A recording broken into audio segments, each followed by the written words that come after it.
Hello everyone, कैसे हो? I hope कि आप लोग अच्छे होंगे।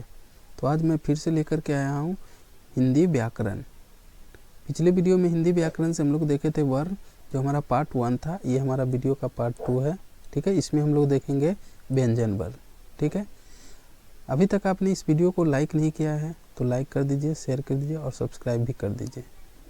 और पार्ट 1 वाले वीडियो को भी अच्छे से जा कर के देखिए, फिर इस वीडियो को देखिए, आपको काफ़ी अच्छे से समझ में आएगा। ठीक है, तो चलिए वीडियो को स्टार्ट करते हैं, देखते हैं व्यंजन वर्ण को।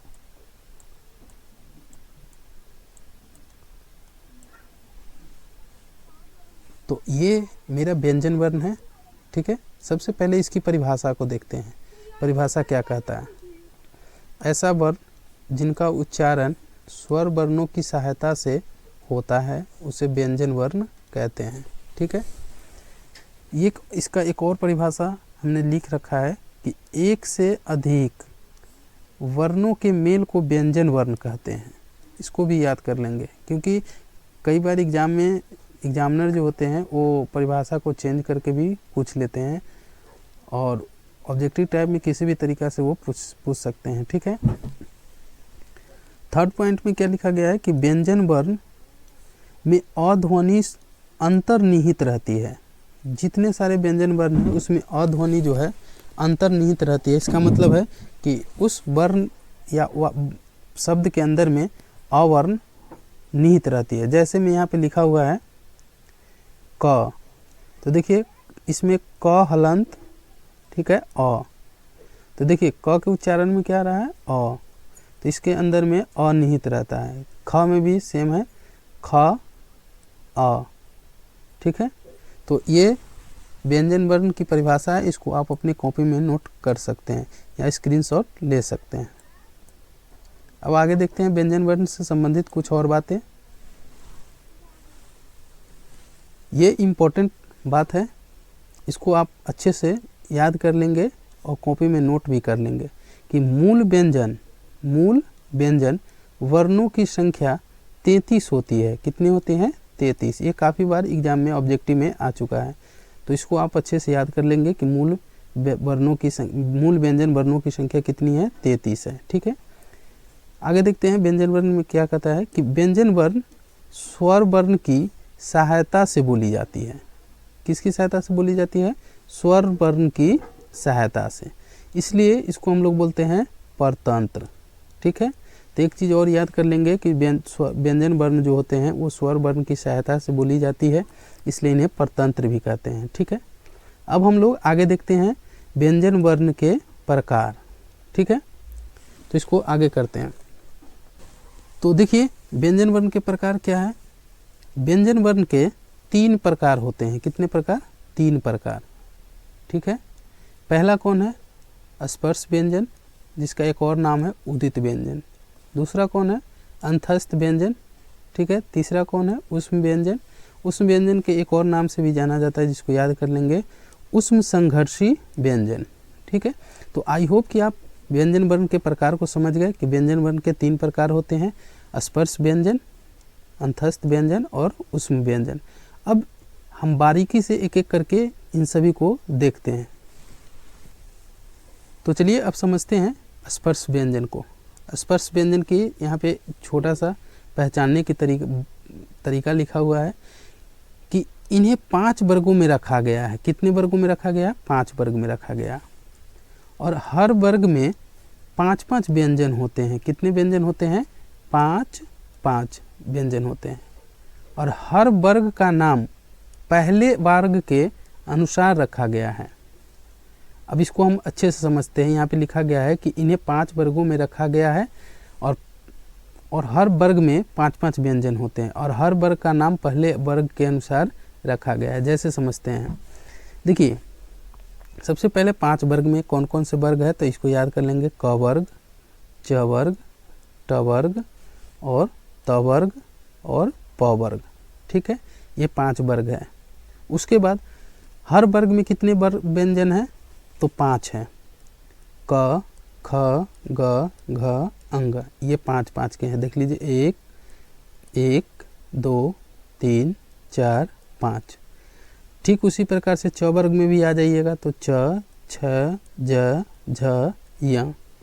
ट वर्ग में भी वही आइएगा, तो ट, ठ, ड, ढ, न। तो ये इस प्रकार से इसे 5 वर्गों में बांटा गया है और प्रत्येक वर्ग में 5-5 व्यंजन होते हैं। ठीक है।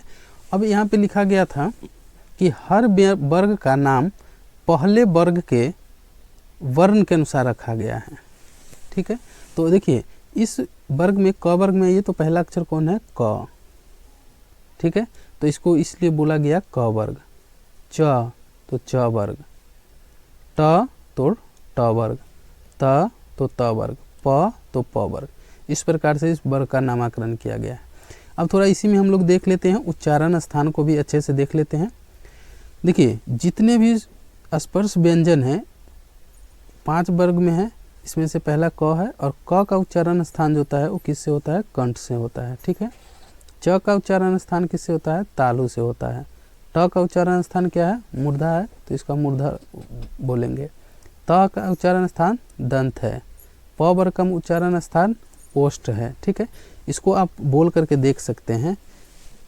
आपका ध्वनि जो है वो कंठ से निकलेंगे तो उसे हम लोग क वर्ग के बोलेंगे, क वर्ग बोलेंगे। ठीक है। उसी प्रकार से ये उच्चारण स्थान दिया गया है। ठीक है। अब थोड़ा और इसमें समझ लेते हैं हम लोग कि ये जो हमारा अंग य, न, न, म, ये बड़ी न है और ये छोटी न है। इन 5 को हम लोग पंचमाक्षर भी बोलते हैं। ठीक है। और इसे हम लोग अनुनासिक व्यंजन भी बोलते हैं, क्योंकि जब इसका उच्चारण करते हैं तो हमारे नासिका से क्या करती है? सांस यानी बाहर की ओर निकलते हैं, इसलिए इसको हम लोग नासिकीय वर्ण भी बोलते हैं। ठीक है। तो आई होप कि इसको आप समझ चुके हैं। स्पर्श व्यंजन की संख्या भी याद करके रख लेंगे कि स्पर्श व्यंजन की संख्या 25 होते हैं। कितने होते हैं? 25 होते हैं। इसको याद करके रख लेंगे। ठीक है। तो आई होप कि आपको स्पर्श व्यंजन बहुत अच्छे से समझ में आया होगा और इसको आप अगर और बेहतर समझना चाहते हैं तो आप इसे कॉपी में नोट कर लीजिए, ताकि आपको जब भी इसको देखिए तो आपको समझ में आ जाएंगे। अब चलिए हम लोग समझते हैं अगला दूसरा अंतस्थ व्यंजन को। तो देखिए दूसरा हमारा क्या है? अंतस्थ व्यंजन। सबसे पहले इसमें याद कर लेंगे कि अंतस्थ व्यंजन 4 होते हैं। कितने होते हैं? 4। य, र, ल, व। ये काफ़ी बार एग्जाम में आ चुका है ऑब्जेक्टिव में। ठीक है। इन्हें हम लोग लुंठित व्यंजन भी कहते हैं। अब इसे लुंठित व्यंजन क्यों कहते हैं इसको समझेंगे। तो देखिए लुंठी व्यंजन का परिभाषा कहता है कि जब हमारी जीभ जो है, जिन वर्ण के उच्चारण करते समय हमारा जीभ जो है लड़खड़ाता टाइप उच्चारण होता है, तो उसे हम लोग लुंठित व्यंजन कहते हैं। क्या कहते हैं? लुंठित व्यंजन। जैसे आप ल को उच्चारण करके देखिए, ल, आपका जीभ जो है वो क्या करेगा? लड़खड़ाते हुए तब जा कर के ल का उच्चारण होता है, इसलिए ये हमारा क्या है? लुंठित व्यंजन भी कहलाता है। र भी है, र, व, इसमें, इसलिए इसको हम लोग लुंठित व्यंजन कहते हैं। तो ये था अंतस्थ व्यंजन से संबंधित कुछ इंपॉर्टेंट बातें, इसको याद कर लेंगे। चलिए अब हम समझते हैं ऊष्म व्यंजन को। तो ऊष्म व्यंजन भी कितने होते हैं? 4 होते हैं। इसको याद कर लेंगे। ठीक है। कौन कौन से होते हैं? तो देखिए स, तालव्य स, मूर्धन्य स, दंती स, ह। ठीक है। अब इसका उच्चारण स्थान भी हम लोग देख लेते हैं।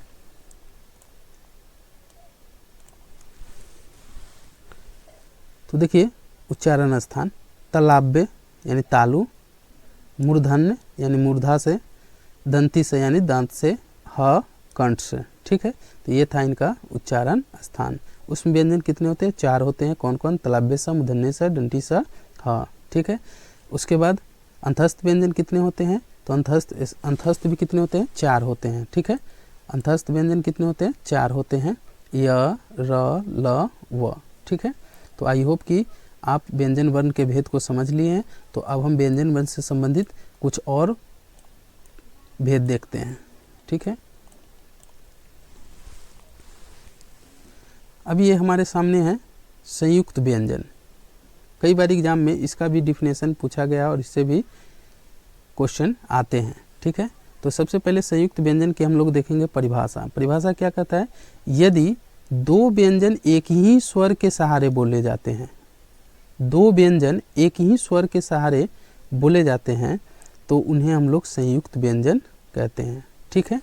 जैसे में देख लीजिए, जैसे में है अक्षा। अब देखिए इसका उच्चारण करते हैं तो क और यहाँ पे हो जाएगा मूर्धन्य स, ठीक है। तो क का अक्षा का उच्चारण करते समय दो व्यंजन का उच्चारण होते हैं, इसलिए इसको बोला गया है संयुक्त व्यंजन, ठीक है। त्र के भी देख लीजिए, त्र, त, जोर, र, ठीक है। ज्ञ को देख लीजिए, ज जोर य, स्र को देखिए स जोर र, इसलिए इसको बोला गया है संयुक्त व्यंजन। और संयुक्त व्यंजन की संख्या कितनी होती है, तो 4 होती है, इसको याद कर लेंगे, ठीक है।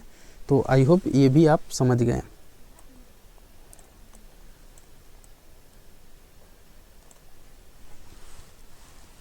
तो अब आइए हम समझते हैं प्राण वायु या उच्चारण प्रयत्न के आधार पर व्यंजन वर्ण का वर्गीकरण, ठीक है। तो देखिए प्राण वायु या उच्चारण प्रयत्न के आधार पर इन्हें दो भेदों में बांटा गया है, ठीक है, व्यंजन वर्ण को। कौन कौन, अल्प प्राण और महाप्राण, ठीक है। अब हम एक एक करके समझते हैं अल्प प्राण होता क्या है।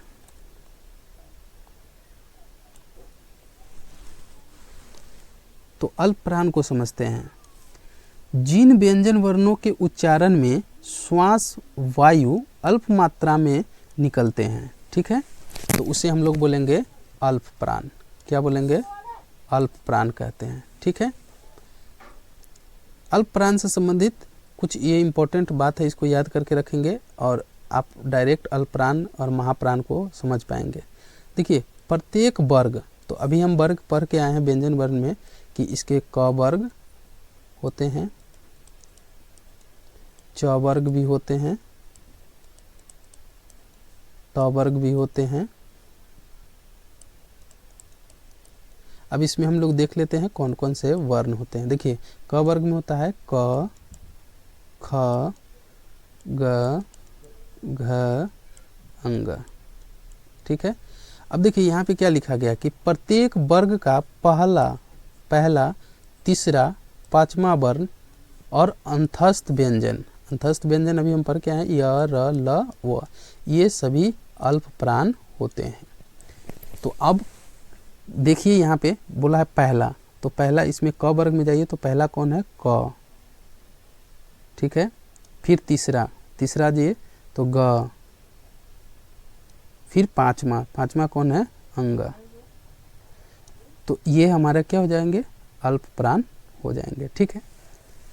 अब देखिए सभी स्वर वर्ण अल्प प्राण होते हैं। अब सभी स्वर वर्ण के बारे में बोला जा रहा है, तो हम लोग पिछले वीडियो में स्वर वर्ण को समझे हैं कि स्वर वर्ण की संख्या 11 होते हैं, तो यानी 11 वर्ण जो होते हैं वो भी अल्प प्राण ही होते हैं। जैसे यहाँ पे लिखा गया अ, आ, ई, उ, री, ए, ओ, औ, ठीक है।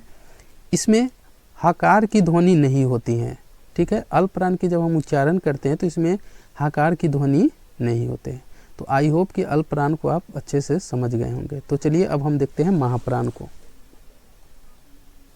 अब देखिए महाप्राण, जिन व्यंजन वर्ण के उच्चारण में वायु अधिक मात्रा में निकलती है, ठीक है, उसमें कम मात्रा में निकल रहा था तो उसको हम लोग अल्प प्राण बोले थे, और इसमें अधिक मात्रा में निकलता है इसलिए इसको हम लोग बोलते हैं महाप्राण, ठीक है। इसे आप ट्रिक से याद कर सकते हैं। अगर अधिक श्वसन निकले उच्चारण में तो अल्प प्राण, कम निकले तो अल्प प्राण और अधिक निकले तो महाप्राण, ठीक है। अब इसको समझते हैं। इसमें प्रत्येक वर्ग के दूसरे, चौथे और उष्म व्यंजन, और उष्म व्यंजन हम पढ़े थे, अभी व्यंजन वर्ण के भेद पढ़ रहे थे, 3 होते हैं, ठीक है। तो उसमें हम उष्म व्यंजन पढ़ रहे थे, तलाब्य स, मूर्धन्य स, दंती स और ह, ये सभी क्या होते हैं, महाप्राण होते हैं। इसमें हकार ध्वनि विशेष रूप से होती है। ह का उच्चारण, हकार की उच्चारण आएंगे, जब आप इसका उच्चारण करेंगे तो हकार ध्वनि स्पष्ट रूप से बाहर निकलते हुए आपको महसूस होगा, ठीक है। तो अल्पप्राण और महाप्राण को आप अच्छे से समझ गए। अब यहाँ पे हम अल्पप्राण और महाप्राण को एक और ट्रिक के माध्यम से यहाँ समझ सकते हैं, ठीक है।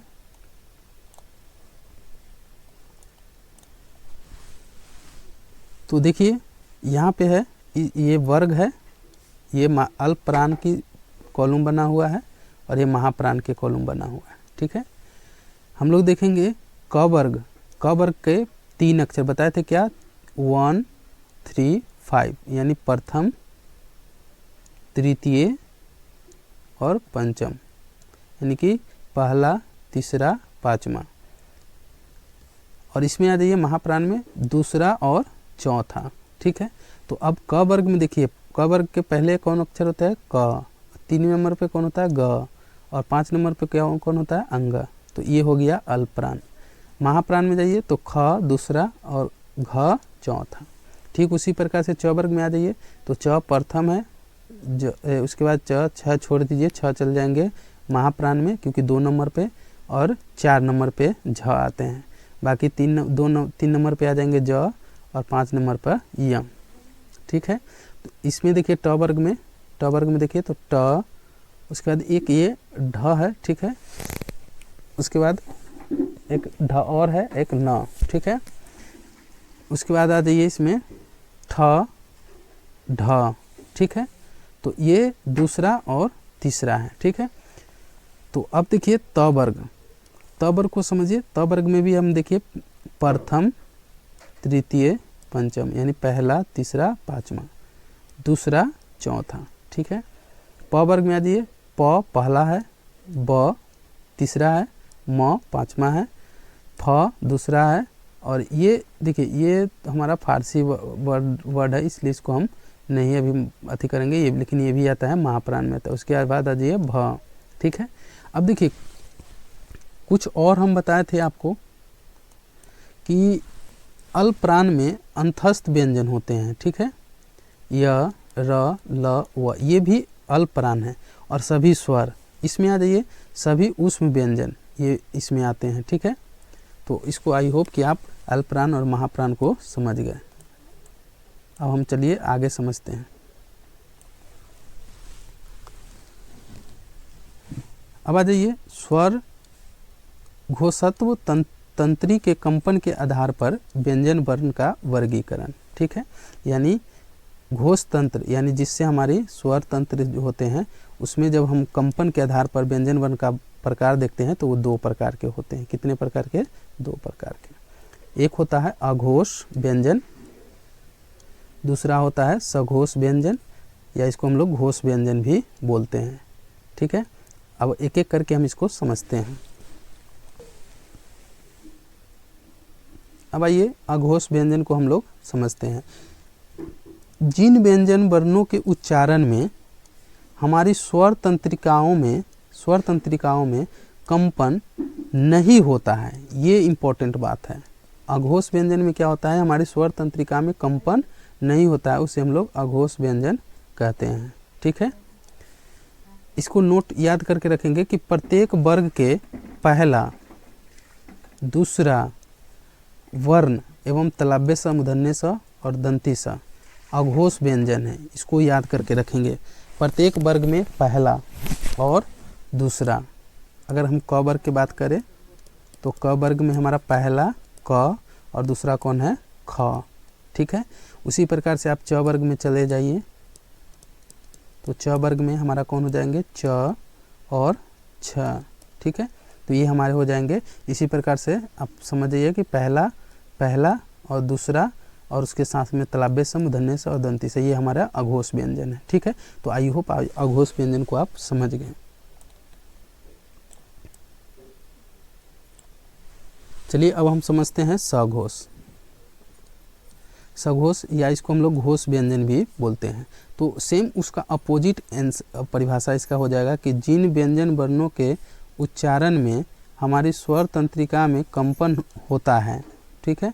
इसमें कंपन होता है, घोष व्यंजन में क्या होता है, कंपन होता है, और उसमें अघोष में क्या होता है, कंपन नहीं होता है, ठीक है। तो इसमें क्या क्या याद करके रखेंगे, नोट में यहाँ लिखा गया है, इसको समझ लीजिए।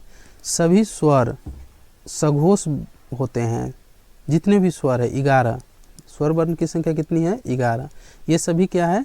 सघोष व्यंजन है। ठीक है। दूसरा क्या है कि प्रत्येक वर्ग का तीसरा, चौथा, पांचवा वर्ण और सभी स्वर और अंतस्थ व्यंजन जैसे य, र, ल, व और एक और इसमें आता है ह, ये सभी क्या होते हैं? सघोष व्यंजन होते हैं। तो इसको याद कर लेंगे। ठीक है। तीसरा, चौथा, पांचवा। ठीक है। ये जितने भी वर्ग है, जैसे अगर क वर्ग की हम बात करें तो क वर्ग के तीसरा कौन आता है? तो क, ख छोड़ दीजिए, ग आता है तीसरे नंबर पे, चौथा नंबर पे कौन आता है? घ, और पांचवें नंबर पे कौन आता है? अंग। ये हमारा होता है, ये हो जाएंगे घोष व्यंजन। ठीक है। इसी प्रकार से सभी वर्ग में आप समझ लेंगे। ठीक है। अब देखिए और अच्छे से यहाँ पे हम लोग अघोष और सघोष को समझते हैं। ठीक है। देखिए यहाँ पे इस कॉलम में वर्ग है। ठीक है। इसमें अघोष व्यंजन है और इसमें सघोष व्यंजन है। ठीक है। देखिए क वर्ग का क्या बताए थे? पहला, दूसरा। तो पहला कौन है? क, ख। तीसरा, चौथा, पांचवा। तो ग, घ, अंग। ये क्या हो जाएंगे? इसमें जितने भी वर्ग के पहला और दूसरा वर्ण होते हैं वो हमारा अघोष होते हैं और बाकी जो होता है वो सघोष होते हैं। ठीक है। इसमें क्या जोड़ लेंगे? तलाब्य स, मूर्धन्य स, दंती स और इसमें जोड़ लेंगे स्वर वर्ण। ठीक है। इसको याद कर लेंगे। आइए थोड़ा हम इसको भी समझ लेते हैं। अनुनासिक क्या होते हैं कि जिनका उच्चारण में मुंह से अधिक एवं नाक से बहुत कम हवा निकलती है। ठीक है। तो उसे हम लोग अनुनासिक कहते हैं। ठीक है। जिसे ये चंद्र बिंदु है। ठीक है। इस चिन्ह को आप जानते हैं, ये क्या है? हमारा चंद्र बिंदु है। ठीक है। जैसे हम आँख लिखते हैं, ऊँट लिखते हैं, चांद लिखते हैं, तो इसमें हम लोग अनुनासिक चिन्ह का प्रयोग करते हैं। जैसे ये देखिए चंद्र बिंदु। ठीक है। तो ये हमारा अनुनासिक है, यानी कि उच्चारण करते समय मुंह से अधिक एवं नाक से बहुत कम सांस निकलती है, तो उसे हम लोग अनुनासिक कहते हैं। अनुनासिक में याद करके रखिएगा चंद्र बिंदु होते हैं। ठीक है। आगे समझिए अनुस्वर। अनुस्वर क्या है? इसका परिभाषा डिफिनेशन देखिए। जिनका उच्चारण में नाक से अधिक हवा और मुंह से कम निकलता हो तो उन्हें हम लोग बोलेंगे अनुस्वर। ठीक है। नाक से अधिक और मुंह से कम तो उससे हम लोग बोलेंगे अनुस्वर। ठीक है। ये स्वर वर्ण के बाद आने वाली व्यंजन ध्वनि है। ठीक है। जैसे देखिए चंचल, ठीक है, कंकर। तो देखिए ये हमारा चंद्र बिंदु जो है ये हमारा अनुस्वर है। ठीक है। इसको हम लोग अनुस्वर कहते हैं। जब इसका उच्चारण करेंगे तो नाक से अधिक और मुंह से कम सांस निकलेंगे। अब आइए 20 वर्ग के भी हम लोग समझ लेते हैं। इसका उच्चारण ह की तरह होता है। ठीक है। विसर्ग का प्रयोग स्वर के बाद होता है। ठीक है। स्वर वर्ण के बाद ही हम लोग क्या करते हैं? विसर्ग का प्रयोग करते हैं। ठीक है। इसका प्रयोग प्रायः तत्सम शब्दों के साथ किया जाता है। ठीक है। ये भी याद करके रखेंगे। विसर्ग का प्रयोग किस शब्द के साथ किया जाता है? तत्सम शब्द। ठीक है। तत्सम शब्द क्या होते हैं उसको हम लोग आगे देखेंगे। ठीक है। इसका सीरीज जब हम बना रहे हैं तो इसका जब बनाते चलेंगे और लास्ट में इसको हम लोग समझ लेंगे। ठीक है। इसमें समझिए लास्ट है हमारा हलंत। ठीक है। हलंत देखिए इसका डिफिनेशन कहता है कि जिन व्यंजन वर्णों का प्रयोग स्वर के बिना किया जाता है, ठीक है, तब व्यंजन वर्णों के नीचे हलंत दिया जाता है। क्या दिया जाता है? हलंत। ठीक है। जैसे देखिए बिना स्वर के जब कोई भी वर्ण लिखेंगे तो उसके नीचे हम हलंत देते हैं। जैसे अगर देख लीजिए हम स्टार्टिंग में ही बताए थे कि क के अंदर में जो है अध्वनि क्या होते हैं? अंतर्निहित होते हैं। जैसे क। ठीक है। अब देखिए इसको हम मुक्त करते हैं अ से। ठीक है। तो हम किसका प्रयोग करते हैं? हलंत का। किसका? हलंत का। ठीक है।